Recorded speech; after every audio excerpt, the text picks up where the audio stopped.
are going to learn new lesson, lesson number 7, जो poem है पद्य पाठ से लिया गया है।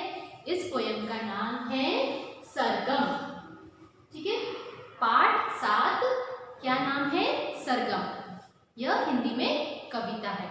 ठीक है, तो हम देख सकते हैं कि मैंने यहाँ पर कविता लिखी है सरगम। तो पहले मैं आपको जो है बुक के अंदर दिखाना चाहूंगी कि यहाँ पर जो है बुक में पाठ 7 जिसका नाम है सरगम, सरगम एक कविता है। तो यह कविता में हम देख सकते हैं कि यहाँ पर चित्र है। यह कविता जो है एक भारत देश की जो है विभिन्न बातों के बारे में बताई गई है कि हमारे भारत देश में किस तरह से, जिस तरह से सरगम में सारे गामा प ध नि सा आता है, उस तरह से सारे गामा प ध नि सा से के जो है अक्षर से किस तरह से भारत देश की पहचान बताई है, भारत देश में विभिन्न भिन्नताएं हैं वह बताई गई है इस कविता के द्वारा। ठीक है, तो आइए बच्चों हम सुनते हैं यह कविता सरगम। सरगम 7 सुर होते हैं, सारे गामा प ध नि सा। तो उसी के आधार पर जो है यह कविता का नाम रखा गया है सरगम। तो ये कविता सा से अपना देश सजीला, सा से अपना देश सजीला, रे से रेतीला मरुस्थल, ग से गंगा जी की धारा, म से हो विस्तृत मैदान, प से ऊंची पर्वतमाला, ध से रत्न भरी धरती, नी से नीली सागर लहरें, धोए जो स्वदेश चरणों को, हम भी करें प्रणाम देश को, गा गा कर सारे गामा। तो जिस तरह से 7 सुर होते हैं, सरगम होती है, सरगम में क्या होता है 7 सुरों में? सा रे गा मा प ध नि सा। तो उसी के आधार पर जो है यह कविता है भारत देश की। ठीक है, फिर से एक बार इसे रिपीट करती हूँ।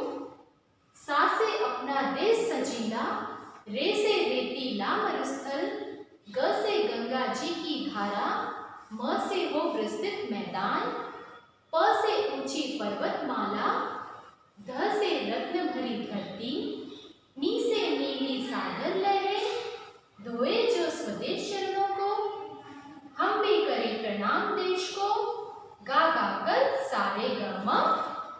ठीक है, तो अब मैं इसका अर्थ आपको समझाऊंगी कि इस कविता का अर्थ क्या है, जिस कविता का नाम सरगम है।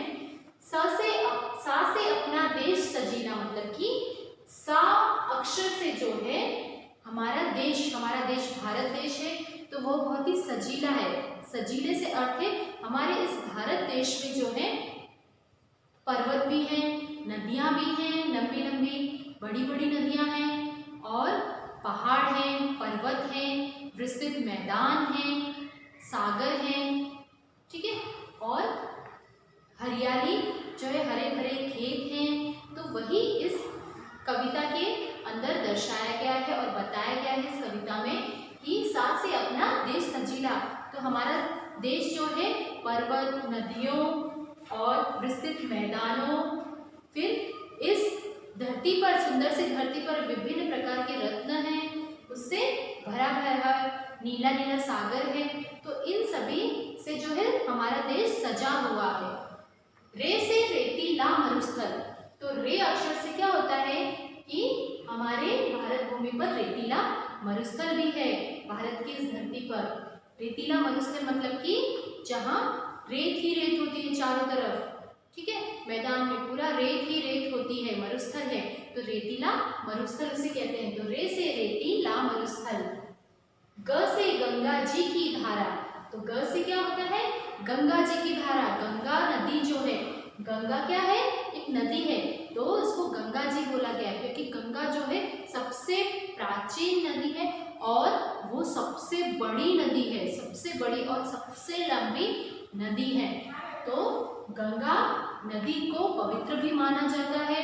ठीक है, तो इसलिए ग से गंगा जी की धारा, गंगा जैसी पवित्र और बड़ी नदी जो है इस भारत देश में बहती है, उसकी जल की धारा।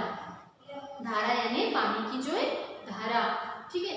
म से हो विस्तृत मैदान, और म से क्या होता है, म से मैदान, विस्तृत मतलब बहुत ही चौड़ा, बहुत ही बड़ा फैला हुआ मैदान।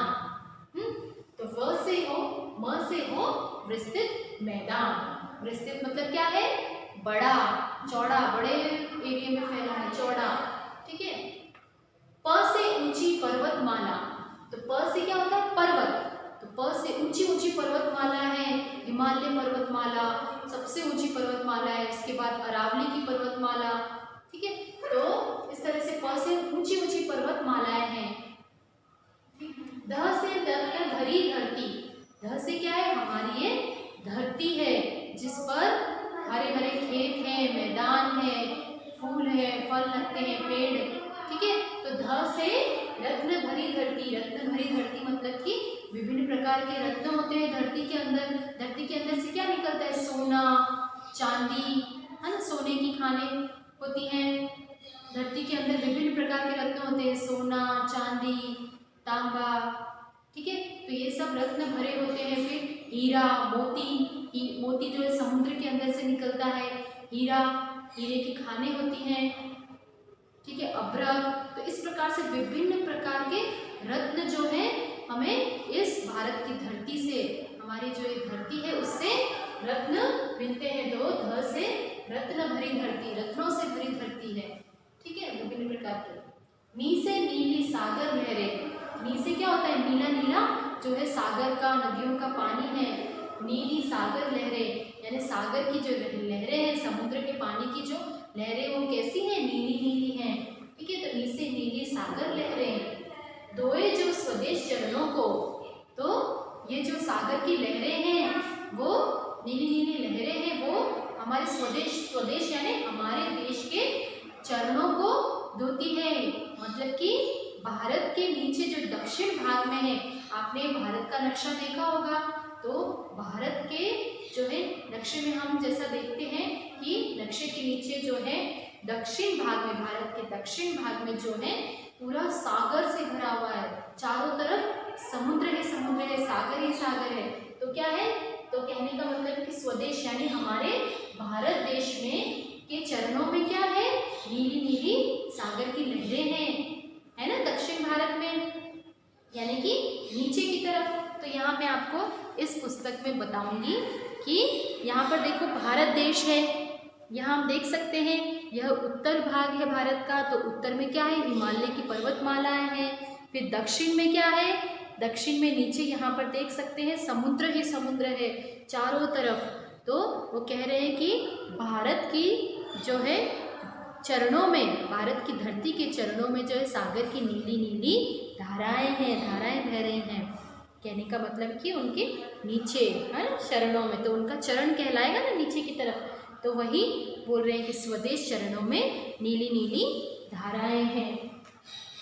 हम भी करें प्रणाम देश को, तो हमें भी, वो हमें भी यह बोल रहे हैं कि हम भी करें इस देश को प्रणाम, हमारे इस भारत देश को प्रणाम करना चाहिए, जिसमें इतने सुंदर पर्वत हैं, नदियाँ बह रही हैं, ठीक है, और ये धरती रत्नों से भरी हुई है, तो ये इसे भी हम प्रणाम करें इस देश को। इसलिए गा गा कर सारे गामा, तो किस तरह से प्रणाम करें इस देश को, गा गा कर सारे गामा, कि ये इस तरह से सारे गामा गाकर, यह कविता गाकर हम भी इस देश को प्रणाम करें। तो इस कविता के जरिए हमारे भारत देश की जो है खूबी, जो है हमारे भारत देश में क्या क्या है वह बताया गया है, ठीक है। पर्वतमालाएं हैं, नदियां हैं, फिर हैं विभिन्न प्रकार के रत्न, धरती, विस्तृत मैदान, तो यह सब भारत देश की विशेषता बताई गई है, ठीक है।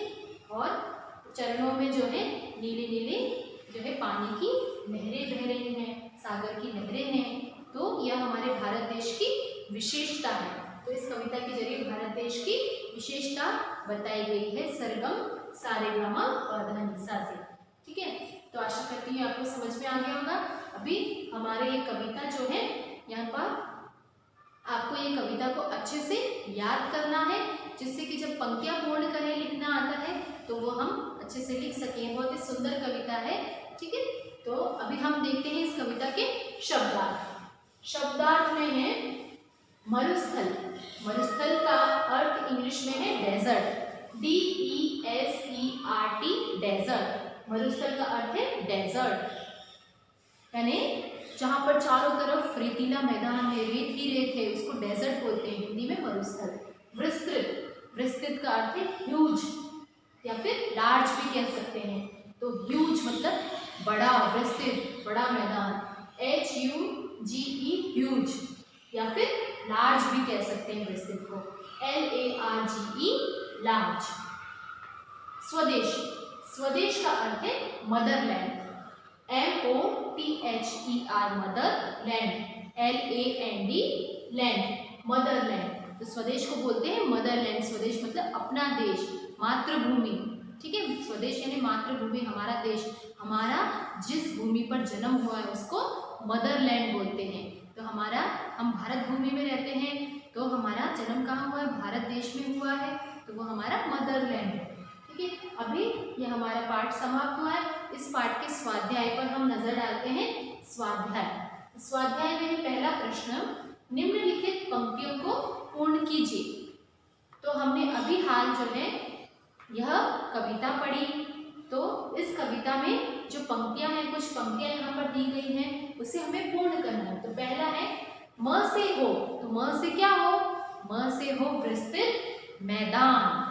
तो हम यहाँ पर क्या लिखेंगे, हम यहाँ कविता लिखी भी है, हम यहाँ देख सकते हैं म से हो विस्तृत मैदान, तो हम यहाँ पर लिखेंगे विस्तृत, ठीक है।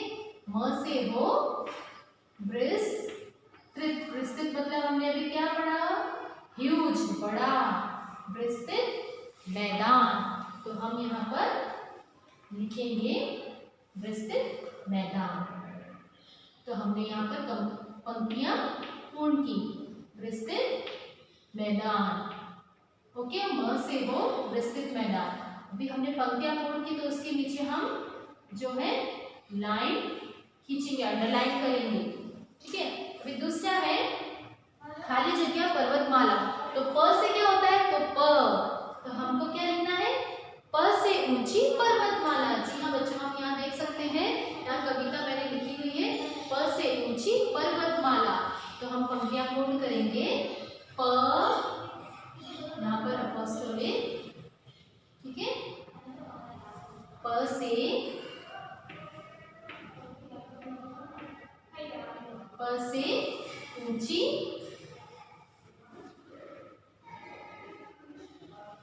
यहाँ पर हम देख सकते हैं ऊंची पर्वतमाला, ठीक है, प से ऊंची पर्वतमाला। इसी के नीचे अंडरलाइन करेंगे, ओके, क्योंकि हमने ये पंक्तियां पूर्ण की तो इसके नीचे अंडरलाइन करना है। अभी है तीसरा है खाली जगह सारे गामा। तो जी हाँ बच्चों, ये कविता के नीचे वाला पंक्ति है कि गा गा कर सारे गामा। तो क्या यहाँ लिखना है हमें, गा गा कर सारे गामा। तो गा लिखना है पहले हमें, गा गाकर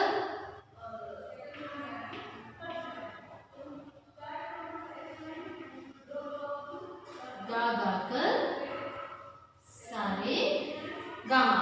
तो हमारी पंक्तियां पूर्ण हुई, इसके नीचे हम अंडरलाइन करेंगे, ओके, गा गाकर सारे गामा, ठीक है। आपको समझ में आया, इसलिए इस कविता को अच्छे से आपको याद करना है। हम यहाँ पर देख सकते हैं इस चित्र में कि यहाँ पर भारत देश है और भारत देश की विभिन्नताएं बताई गई हैं। यहाँ पर पर्वतमाला है, ठीक है, और यहाँ हम देख सकते हैं कि इस भारत के चरणों के नीचे जो है सागर की नीली नीली धाराएं हैं, ठीक है, विस्तृत मैदान है। तो बच्चे यह कविता गा रहे हैं किस तरह से, सारे गामा पध निसा, ठीक है। अभी हम आगे देखते हैं।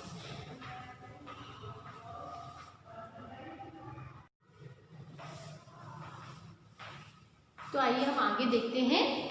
प्रश्न 2, निम्नलिखित प्रश्नों के उत्तर दीजिए। तो पहला प्रश्न है पाठ सरगम का, मरुस्थल में क्या होता है। तो हमने सरगम कविता में देखा और सुना कि मरुस्थल में रेत होती है चारों तरफ। तो क्या होता है मरुस्थल में? तो हम लिखेंगे मरुस्थल आधा स थ ल।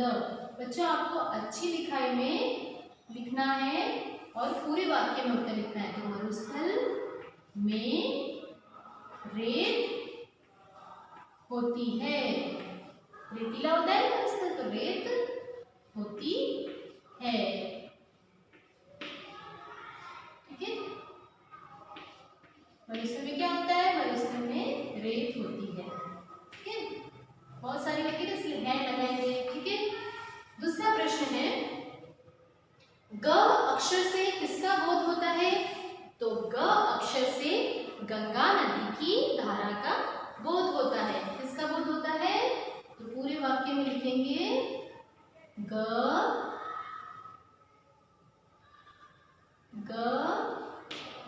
अक्षर से गंगा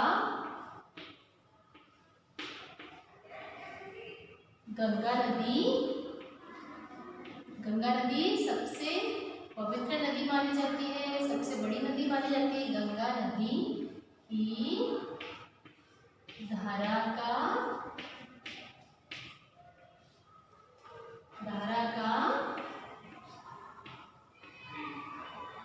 बोध होता है। ठीक है, धारा का बोध होता है, पूरे वाक्य में लिखेंगे। ठीक है, बोध होता है। ओके, तीसरा प्रश्न है, हमारी धरती कैसी है? तो हमने कविता में ध्यान से सुना होगा तो आपको मालूम होगा, हमारी धरती रत्न भरी है। ठीक है, हमारी धरती कैसी है? हमारी धरती रत्नों भरी है। हमारी धरती रत्नों भरी है, यानी रत्नों से भरी है ना। रत्नों भरी या ऐसे भी लिख सकते हैं हम, रत्नों से भरी है।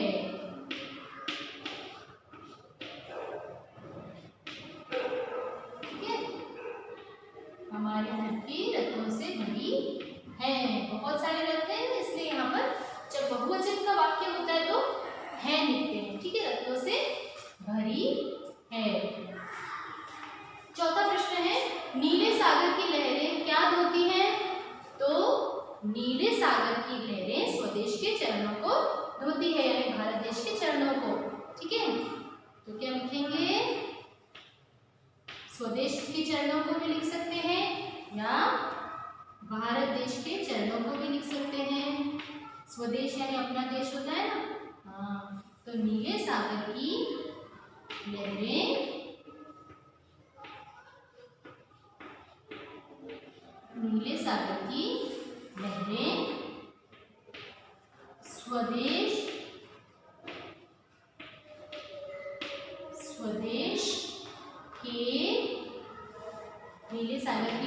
स्वदेश के चरणों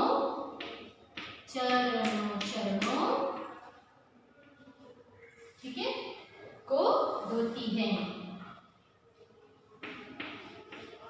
नीले सागर की लहरें स्वदेश के चरणों को धोती है। ठीक है,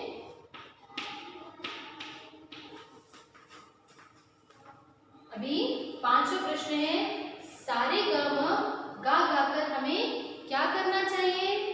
तो सारे गा म गा गाकर हमने कविता में सुना कि सारे गा म गा गाकर हमें जो है इस भारत देश की जो है महिमा गानी चाहिए।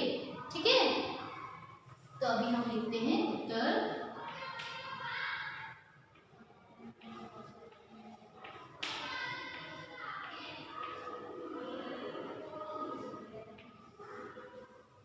सारे गा म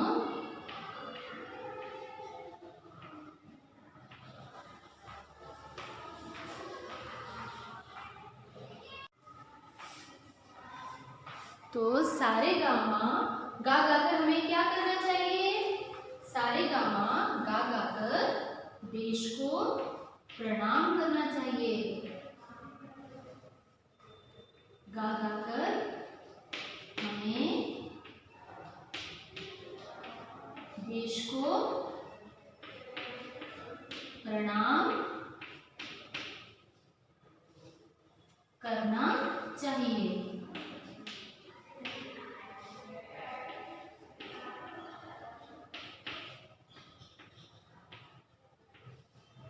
ठीक है, सारे गामा गा गाकर हमें देश को प्रणाम करना चाहिए। ठीक है।